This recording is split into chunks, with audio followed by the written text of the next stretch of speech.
নমস্কার আমার সকল অষ্টম শ্রেণীর ভাই বোনেরা, আশা করি তোমরা সকলেই খুব ভালো আছো আর তোমাদের তৃতীয় পর্যায়ক্রমিক মূল্যায়নের জন্য জোর কদমে প্রস্তুতি শুরু করে দিয়েছো।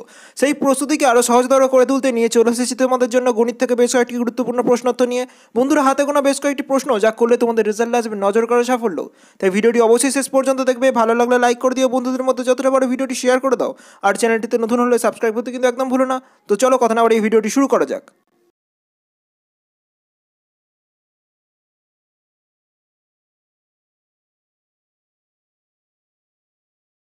প্রথমেই আসি, দেখো বন্ধুরা, নিচের প্রশ্নগুলির উত্তর দাও যার প্রতিটির মান এক। প্রথম প্রশ্ন, 2.25 টাকা 5 টাকার শতকরা কত? সঠিক উত্তর 45%। পরের প্রশ্ন, কোনো সুষম বহুভুজের প্রতিটি বহির্কোণ 60 ডিগ্রি হলে তার বাহুর সংখ্যা কত হবে? সঠিক উত্তর 6টি। এবার আসছি পরবর্তী প্রশ্নে, 215 টাকার 12% কত টাকা? সঠিক উত্তর 25.8 টাকা। পরের প্রশ্ন, 3টি ট্রাক্টর দৈনিক 21 বিঘা জমি চাষ করে, 7টি ট্রাক্টর দৈনিক কত বিঘা জমি চাষ করবে? সঠিক উত্তর 49 বিঘা। এবার আসছি পরবর্তী প্রশ্নে, a x square square x q এবং a⁴x এর গসাগু কত? সঠিক উত্তর ax। পরের প্রশ্ন, x/2 + 5 = x/3 + 7 হলে x এর মান কত? সঠিক উত্তর 12। এবার আসছি পরবর্তী প্রশ্ন, দেখো, একটি সুষম চতুর্ভুজের উদাহরণ দাও। সঠিক উত্তর বর্গক্ষেত্র। পরের প্রশ্ন, একটি সুষম বহুভুজের প্রতিটি অন্তঃকোণ 135 ডিগ্রি হলে তার বাহুর সংখ্যা কটি হবে? সঠিক উত্তর 8টি। এবার আসছি পরবর্তী প্রশ্নে, 9x⁴ - 6x³ - 7x + 2 রাশিমালায় x = 1 হলে রাশিমালার মান কত? সঠিক উত্তর -2। পরের প্রশ্ন, একটি সুষম বহুভুজের প্রতিটি অন্তঃকোণ 144 ডিগ্রি হলে তার বাহুর সংখ্যা কটি হবে? সঠিক উত্তর 10টি। এবার আসছি পরবর্তী প্রশ্নে, একটি আধুলি, একটি 1 টাকার মুদ্রা ও একটি 2 টাকার মুদ্রার মূল্যের অনুপাত কত? সঠিক উত্তর 1:2:4। পরের প্রশ্ন, একটি বর্গক্ষেত্রের কর্ণের দৈর্ঘ্য x + 4√2 হলে তার ক্ষেত্রফল কত হবে? সঠিক উত্তর x² + 16 + 8x। এবার আসছি পরবর্তী প্রশ্ন, দেখো, a²b + ab² এর গসাগু কত? সঠিক উত্তর ab। পরের প্রশ্ন, যে সুষম বহুভুজের প্রতিটি বহিঃকোণ 60 ডিগ্রি তার বাহুর সংখ্যা কত হবে? সঠিক উত্তর 6। এবার আসছি পরবর্তী প্রশ্ন, দেখো, সায়ন তার 25 টাকার 16% এবং তীর্থ তার 60 টাকার 15% চাঁদা দিল। কে বেশি চাঁদা দিল? সঠিক উত্তর, পার্থ দিল 4 টাকা এবং তীর্থ 9 টাকা দিল, তাই তীর্থ বেশি টাকা দিয়েছে। পরের প্রশ্ন, শতকরা হিসাবে 25% হলে পায়চিত্রে বৃত্তকলার কেন্দ্রীয় কোণ কত হবে? সঠিক উত্তর 90 ডিগ্রি। এবার আসছি পরবর্তী প্রশ্নে, দুটি সংখ্যার অনুপাত 3:4 এবং লসাগু 120 হলে সংখ্যা দুটি কী কী? সঠিক উত্তর 30:40। পরের প্রশ্ন, মিহির একটি কাজের 1/15 একদিনে করলে সম্পূর্ণ কাজটি কত দিনে শেষ করবে? সঠিক উত্তর 15 দিনে। এবার আসছি পরবর্তী প্রশ্নে, রমেশ একটি কাজের 1/6 3 দিনে শেষ করলে সম্পূর্ণ কাজটি করতে কতদিন সময় লাগবে? সঠিক উত্তর 18 দিনে। পরের প্রশ্ন, পরপর দুবার 10% ছাড়ের সমতুল্য ছাড় কত? সঠিক উত্তর 19%। এবার আসছি পরবর্তী প্রশ্ন, দেখো, কোনো সুষম বহুভুজের বাহুর সংখ্যা 6 হলে অন্তঃকোণের মান কত হবে? সঠিক উত্তর 120 ডিগ্রি। পরের প্রশ্ন, 25 টাকার 24% এবং 50 টাকার 10%-এর মধ্যে কোনটি বৃহত্তম? সঠিক উত্তর 25 টাকার 24%। এবার আসছি পরবর্তী প্রশ্ন, দেখো, 0.01 এর 1% মান কত? সঠিক উত্তর 0.0001। পরের প্রশ্ন, 90 ডিগ্রি কোণের সম্পূরক কোণের মান কত? সঠিক উত্তর 90 ডিগ্রি। এবার আসছি পরবর্তী ভাগে, শূন্যস্থান পূরণ করো যার প্রতিটির মান এক। প্রথম প্রশ্ন, যে বর্গক্ষেত্রের বাহুর দৈর্ঘ্য x + 4 একক তার ক্ষেত্রফল কত? সঠিক উত্তর x + 4² বর্গ একক। পরের প্রশ্ন, একটি সমকোণী ত্রিভুজের অতিভুজ হল ড্যাশ বাহু। সঠিক উত্তর বৃহত্তম বাহু। এবার আসছি পরবর্তী প্রশ্নে, ছক কাগজে মূল বিন্দুর স্থানাঙ্ক কত? সঠিক উত্তর 0,0। পরের প্রশ্ন, একটি ত্রিভুজের মধ্যমা তিনটির সমষ্টি ত্রিভুজের পরিসীমার চেয়ে কী হয়? সঠিক উত্তর ছোট হয়। পরের প্রশ্ন, একটি সরলরেখার বহিস্থ কোনো বিন্দু থেকে ওই সরলরেখা পর্যন্ত যে সকল রেখাংশ অঙ্কন করা যায় তার মধ্যে ক্ষুদ্রতম দৈর্ঘ্য হল সঠিক উত্তর লম্ব দূরত্ব। এবার আসছি পরবর্তী ভাগে নিচের প্রশ্নগুলির উত্তর দেওয়া যার প্রতিটির মান 2। প্রথম প্রশ্ন, 1 কিগ্রা 350 গ্রাম 0.45 কুইন্টালের শতকরা কত তা তোমাদের লিখতে হবে। পরের প্রশ্ন, জলে হাইড্রোজেন ও অক্সিজেন 2:1 অনুপাতে আছে, জলের মোট পরিমাণে হাইড্রোজেন ও অক্সিজেনের শতকরা কত রয়েছে তা তোমাদের উল্লেখ করতে হবে। এবার আসছি পরবর্তী প্রশ্ন, দেখো একটি 2 স্থানীয় অঙ্কের সংখ্যার এককের অঙ্ক x এবং দশকের অঙ্ক 8 - x হলে সংখ্যাটি কত। পরের প্রশ্ন, একটি সুষম বহুভুজের প্রতিটি অন্তঃকোণের ও প্রতিটি বহির্কোণের পরিমাপের অনুপাত 3:2, বহুভুজটির বাহু সংখ্যা নির্ণয় করো। এবার আসছি পরবর্তী প্রশ্ন, দেখো কোনো পরীক্ষায় পরীক্ষার্থীদের 52% ইংরাজিতে, 42% গণিতে এবং 17% উভয় বিষয়ে ফেল করেছে, উভয় বিষয়ে পাস করেছে শতকরা কত তা তোমাদের লিখতে হবে। পরের প্রশ্ন, 3 সেমি, 5 সেমি ও 8 সেমি দৈর্ঘ্য বাহু বিশিষ্ট ত্রিভুজ অঙ্কন করা সম্ভব কিনা তা যুক্তিসহ উল্লেখ করো। এবার আসছি পরবর্তী প্রশ্ন, দেখো একটি ত্রিভুজের 3টি কোণ যথাক্রমে x degree, 2x degree, 3x degree হলে বৃহত্তম কোণটির মান কত। পরের প্রশ্ন, 1/4 ও 1/2 মূলত সংখ্যা দুটির মধ্যে দুটি মূলত সংখ্যা লেখো। এবার আসছি পরবর্তী প্রশ্ন, দেখো আমি এমন একটি সংখ্যা খুঁজি যার 1/3 থেকে তার 1/4 এক কম।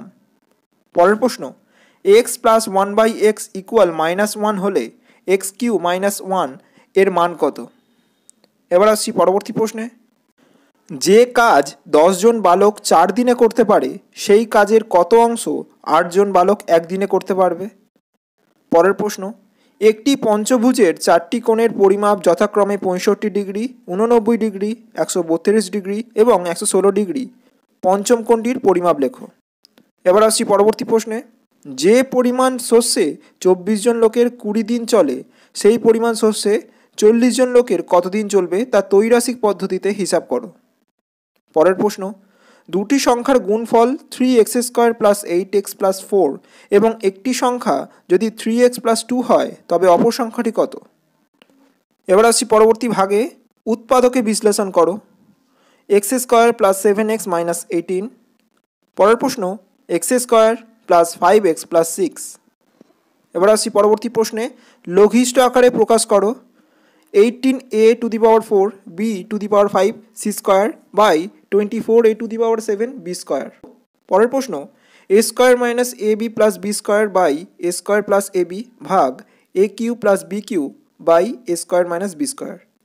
এবার আসছি পরবর্তী প্রশ্ন, দেখো a + b a - b এবং a² + ab + b², a² - ab + b² এর সরলতম মান লেখো। পরের প্রশ্ন, ত্রিভুজ ABCর কোণ ABC 50 ডিগ্রি এবং কোণ ACB 70 ডিগ্রি, ত্রিভুজের বাহুগুলিকে মানের ঊর্ধ্বক্রমে সাজাও। এবার আসছি পরবর্তী প্রশ্নে, এক ধরনের জার্মান সিলভারে তামা, দস্তা ও নিকেলের পরিমাণের অনুপাত যথাক্রমে 4:3:2। এই ধরনের 54 কিগ্রা জার্মান সিলভারে আর কত কিগ্রা দস্তা মেশালে সেই পরিমাণের অনুপাত 6:5:3 হবে। এবার আসছি পরবর্তী প্রশ্ন, দেখো কোনো একটি কাজ রমা ও রোহিত 20 দিনে, রোহিত ও সাব্বা 15 দিনে এবং রমা ও সাব্বা 20 দিনে করতে পারে। হিসাব করে দেখি তিনজনে একত্রে কত দিনে কাজটি শেষ করবে এবং তার পাশাপাশি রমা, রোহিত ও সাব্বা প্রত্যেককে আলাদা আলাদা কাজটি করলে কে কত দিনে কাজটি শেষ করতে পারবে তা তোমাদের হিসাব করে লিখতে হবে। এবার আসছি পরবর্তী প্রশ্ন, দেখো আমার বাবার বর্তমান বয়স আমার বর্তমান বয়সের 7 গুণ। 10 বছর পর বাবার বয়স আমার বয়সের 3 গুণ হবে, সুতরাং আমার ও আমার বাবার বর্তমান বয়স লিখি। এবার আসছি পরবর্তী প্রশ্নে, দেখো সুচেতা একটি ভগ্নাংশ লিখল যার হর তার লবের চেয়ে 3 বড়। আবার ভগ্নাংশটি লবের সঙ্গে 2 যোগ ও হর থেকে 1 বিয়োগ এবং লব থেকে 1 বিয়োগ ও হরের সঙ্গে 2 যোগ করলে যে নতুন দুটি ভগ্নাংশ পাবো তাদের গুণফল 2/5। সুতরাং সুচেতা যে ভগ্নাংশটি লিখেছিল তা তোমাদের এখানে লিখতে হবে। এবার আসছি পরবর্তী প্রশ্নে, কোনো একটি কাজ মেরি ও ডেভিড একা একা যথাক্রমে 10 দিন ও 15 দিনে করতে পারে। প্রথমে মেরি একা 4 দিন ও পরে ডেভিড একা 5 দিনে কাজ করে চলে গেল। মারিয়া এসে একা বাকি কাজটি 4 দিনে শেষ করলো।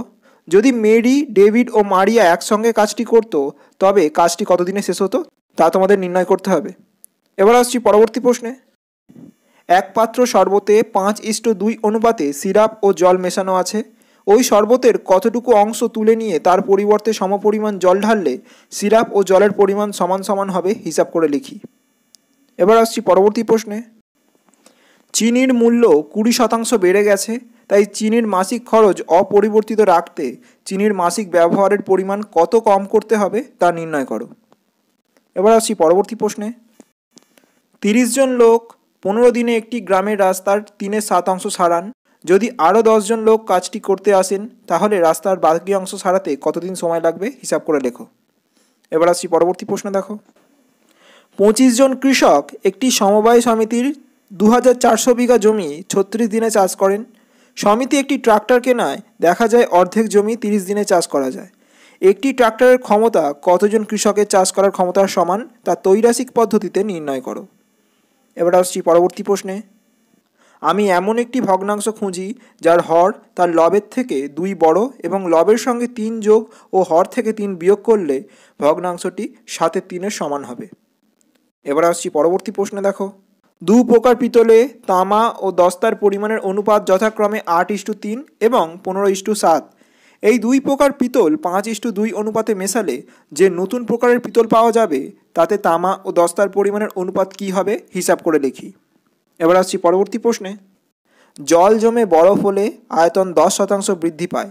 এই বরফ গলে জল হলে আয়তন কত হ্রাস পাবে, হিসাব করে লিখি। এবার আসছি পরবর্তী প্রশ্নে। 18টি তাঁত চালু থাকলে 21 দিনে 594টি শাড়ি বোনা যায়, কিন্তু 594টি শাড়ি 14 দিনে বুনতে চাইলে কতগুলি তাঁত বেশি চালাতে হবে, হিসাব করে লিখতে হবে তোমাদের। এবার আসছি পরবর্তী প্রশ্নে। গোপালনগরের একটি তাঁত কারখানায় 14 জন তাঁতি 12 দিনে 210টি শাড়ি বুনতে পারেন। পুজোর সময় 10 দিনের মধ্যে 300টি শাড়ি যোগান দেওয়ার অর্ডার এলো। সময় মতো সেই শাড়ি যোগান দিতে আর কতজন তাঁতিকে নিয়োগ করতে হবে তা ত্রৈরাসিক পদ্ধতিতে হিসাব করে লেখো। এবার আসছি পরবর্তী প্রশ্নে। একটি আয়তক্ষেত্রের দৈর্ঘ্য 15% বৃদ্ধি করা হলো এবং প্রস্থ 15% হ্রাস করা হলো। আয়তক্ষেত্রের ক্ষেত্রফল শতকরা কত বৃদ্ধি বা হ্রাস পেল, হিসাব করে লিখি। এবার আসছি পরবর্তী ভাগে। উৎপাদকে বিশ্লেষণ করো। x² - 2ax + a + b এবং a - b। পরের প্রশ্ন। x² + 4abx - a² - b² whole square. পরের প্রশ্ন। 8a⁴ + 2a² - 45। এবার আসছি পরবর্তী প্রশ্নে। x + 1 ব্র্যাকেটে আবার ব্র্যাকেটের মধ্যে x + 3 আবার ব্র্যাকেটের মধ্যে x - 4 এবং ব্র্যাকেটের মধ্যে আবার x - 6 + 24। পরের প্রশ্ন। 2 ব্র্যাকেটের মধ্যে a² + 1/a² - a + 1/a - 7। পরের প্রশ্ন। a + b whole square -5a - 5b + 6। পরের প্রশ্ন। x + 1 ব্র্যাকেটে আবার ব্র্যাকেটের মধ্যে x + 9 x + 5 হোল স্কোয়ার + 63। এবার আসছি পরবর্তী ভাগে। গসাগু নির্ণয় করো। প্রথম প্রশ্ন। 4x² + 4 ব্র্যাকেটের মধ্যে কমা 3x⁴ - 24x, 12 ব্র্যাকেটে x² + 3x - 10। পরের প্রশ্ন। a² + b² - c² + 2ab, c² + a² - b² + 2ac, b² + c² - a² + 2bc। পরের প্রশ্ন। x² - 3x² + -10x, x³ + 6x² + 8x, x⁴ -5x³ - 14x²। এবার আসছি পরবর্তী প্রশ্ন দেখো। x³ - 16x, 2x³ + 9x² + 4x, 2x³ + x² - 28x। পরের প্রশ্ন। a² - 1, aq - 1, a² + a - 2। পরের প্রশ্ন। 8 ব্র্যাকেটে x⁴ - 4, 12 ব্র্যাকেটে x³ + 8, 36 ব্র্যাকেটে x² - 3x - 10। পরের প্রশ্ন। 4x² - 1, 8x³ - 1, 4x² - 4x + 1। এবার আসছি পরবর্তী ভাগে। লসাগু নির্ণয় করো। প্রথম প্রশ্ন। x to the power 4 plus x square y square plus y to the power 4 comma x cube y plus y to the power 4 comma x square minus x y whole cube. পরের প্রশ্ন x ব্র্যাকেটের মধ্যে x square minus 4 comma আবার ব্র্যাকেটে x to the power 4 plus 6x q plus 9x square comma আবার ব্র্যাকেটের মধ্যে x square plus 5x plus 6। পরের প্রশ্ন 3a square minus 5ab minus 12b square comma a to the power 5 minus 27a square b cube comma 9a square plus 24ab plus 16b square. এবার আসছি পরবর্তী প্রশ্ন দেখো এক্স কিউ মাইনাস 4x কমা 4 ব্র্যাকেটের মধ্যে x square minus 5x plus 6 কমা ব্র্যাকেটের মধ্যে x square minus 4x plus 4। পরের প্রশ্ন p square plus 2p comma 2p to the power 4 plus 3p q minus 2p square comma 2p q minus 3p square minus 14p। পরের প্রশ্ন a b to the power 4 minus 8ab comma a square b to the power 4 plus 8a square b minus a b to the power 4 minus 4ab square. X q minus 8 comma x square plus 3x minus 10 comma x q plus 2x square minus 8x। এবার আসছি পরবর্তী ভাগে সরল করো a by a minus x plus b by b minus x plus c by c minus x by 3 by x minus 1 by x minus a minus 1 by x minus b minus 1 by x minus c. এবার আসছি পরবর্তী প্রশ্নে। বন্ধুরা আমরা তোমাদের সামনে বই থেকে কতগুলি গুরুত্বপূর্ণ অঙ্ক তুলে দিয়েছি, সেগুলি হলো তোমাদের পাঠ্য বইয়ের 142 নম্বর পৃষ্ঠায় 3-এর দাগের 5, 6, 7, 8 এবং 12 ও 13-এর দাগের অঙ্কটি। এগুলি তোমরা ভালোভাবে প্র্যাকটিস করবে। এবার আসছি পরবর্তী প্রশ্নে, সমাধান করো। এখানেও তোমাদের পাঠ্য বই থেকে কয়েকটি গুরুত্বপূর্ণ অঙ্ক তোমাদের সামনে তুলে ধরেছি। সেটি হলো তোমাদের পাঠ্য বইয়ের 191 নম্বর পৃষ্ঠার 15 দাগের 7, 8, 10, 11 এবং 13 নম্বর অঙ্কটি। এগুলি তোমরা খুবই ভালোভাবে প্র্যাকটিস করবে। এবার আসছি পরবর্তী ভাগে উপপাদ্য। প্রথম প্রশ্ন, প্রমাণ করো n সংখ্যক বাহু বিশিষ্ট বহুভুজের অন্তঃকোণগুলির পরিমাপের সমষ্টি 2 ব্র্যাকেটে n-2 সমকোণের সমান। এবার আসছি পরবর্তী প্রশ্ন দেখো, প্রমাণ করো ত্রিভুজের যে কোনো দুটি বাহুর দৈর্ঘ্যের সমষ্টি তৃতীয় বাহুর দৈর্ঘ্য অপেক্ষা বৃহত্তর। পরের প্রশ্ন, প্রমাণ করো ত্রিভুজের 3টি কোণের সমষ্টি 2 সমকোণ। এবার আসছি পরবর্তী প্রশ্ন দেখো, প্রমাণ করো একটি সরলরেখার বহিস্থ যে কোনো বিন্দু থেকে ওই সরলরেখা পর্যন্ত যেসব সরল রেখাংশ আঁকা যায় তাদের মধ্যে লম্বের দৈর্ঘ্যই ক্ষুদ্রতম। এবার আসছি পরবর্তী প্রশ্নে, প্রমাণ করো ত্রিভুজের কোনো একটি বাহুকে বর্ধিত করলে যে বহিস্থ কোণ উৎপন্ন হয় সেটির পরিমাপ অন্তঃস্থ বিপরীত কোণ দুটির পরিমাপের যোগফলের সমান। এবার আসছি পরবর্তী ভাগে প্রয়োগ। এবিসি ত্রিভুজের এডি এবং বিসি বাহুর ওপর লম্ব এবং এসি গ্রেটার দ্যান এবি, প্রমাণ করো ডিসি গ্রেটার দ্যান বিডি। ত্রিভুজ এবিসির এডি মধ্যমা, প্রমাণ করো যে AB plus AC greater than 2AD। পরের প্রশ্ন, ABCDE একটি সুষম পঞ্চভুজ, প্রমাণ করো যে ত্রিভুজ এবিসি সমদ্বিবাহু এবং বিই ও সিডি সমান্তরাল সরলরেখাংশ। এবার আসছি পরবর্তী প্রশ্নে, এবিসি সমবাহু ত্রিভুজের এসি বাহুর ওপর ডি একটি বিন্দু এবং বর্ধিত বিসি বাহুর ওপর ই অপর একটি বিন্দু, প্রমাণ করো বিই গ্রেটার দ্যান বিডি। আসছি পরবর্তী ভাগে সম্পাদ্য। প্রথম প্রশ্ন, একটি ত্রিভুজ আঁকি যার দুটি বাহুর দৈর্ঘ্য 6 সেমি ও 7 সেমি এবং 7 সেমি দৈর্ঘ্যের বাহুর বিপরীত কোণ 60 ডিগ্রি। বাহুর মাপ কীরূপ হলে দুটি ত্রিভুজ পাবো লিখি। এবার আসছি পরবর্তী প্রশ্নে, 8.1 সেমি দৈর্ঘ্যের সরলরেখাংশকে স্কেল ও কম্পাসের সাহায্যে সমান 3টি ভাগে ভাগ করি। এবার আসছি পরবর্তী প্রশ্নে, 12.6 সেমি দৈর্ঘ্য বিশিষ্ট একটি সরলরেখাংশকে সমান 7টি ভাগে ভাগ করি এবং ওই অঙ্কনের সাহায্য নিয়ে 7.2 সেমি বাহু বিশিষ্ট সমবাহু ত্রিভুজ অঙ্কন করি। এবার আসছি পরবর্তী প্রশ্নে, এমন একটি ত্রিভুজ আঁকি যার দুটি বাহুর দৈর্ঘ্য 5 সেমি ও 4 সেমি এবং 4 সেমি দৈর্ঘ্যের বাহুর বিপরীত কোণ 45 ডিগ্রি, তখন কীরকম ত্রিভুজ পাবো দেখি। এবার আসছি পরবর্তী প্রশ্নে, 10 সেমি দৈর্ঘ্যের সরলরেখাংশকে স্কেল ও কম্পাসের সাহায্যে সমান 5টি ভাগে ভাগ করি। বন্ধুরা আজ এ পর্যন্তই। বন্ধুরা এই সকল প্রশ্ন প্র্যাকটিসের পাশাপাশি অবশ্যই তোমাদের বিদ্যালয় থেকে যে সকল গুরুত্বপূর্ণ প্রশ্নের কথা বলা হয়েছে সেগুলি ভালোভাবে প্র্যাকটিস করবে। ভিডিও সংক্রান্ত কোনো অসুবিধা হলে অবশ্যই কমেন্টে লিখে জানাবে। দেখা হচ্ছে পরের ভিডিওয়, ততক্ষণ সুস্থ থেকো, সাথে থেকো, নমস্কার।